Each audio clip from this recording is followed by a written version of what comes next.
पुष्पा भाची, पुष्पा भाची, भाची देख तो कौन आहे।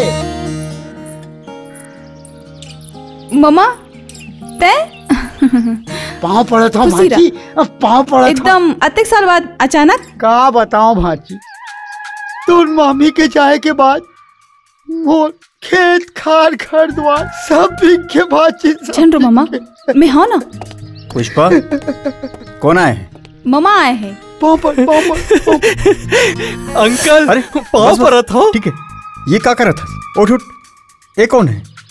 मामा ये कौन हरी? एला नहीं चिन्हे बेटी, यार जग्गू आए, जग्गू। जग्गू पूरा नाम जगदीश प्रसाद। यार मोर भाचा के भाची के भाची के ओकर लइका है। भाची के भाचा के, अच्छा अच्छा चल ठीक है। यू लइका बहुत कमाल के है बेटी।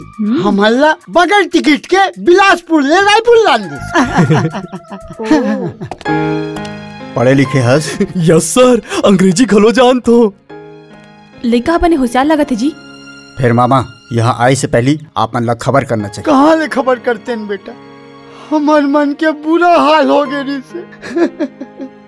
खाए के दुकान पड़ गई रही से बेटा। सोचा पुष्पा बेटी करे जाओ, कुछ मदद मिल जाएगी के। नहीं नहीं मामा बने करे यहाँ आस्ते, अब संशोधन कर।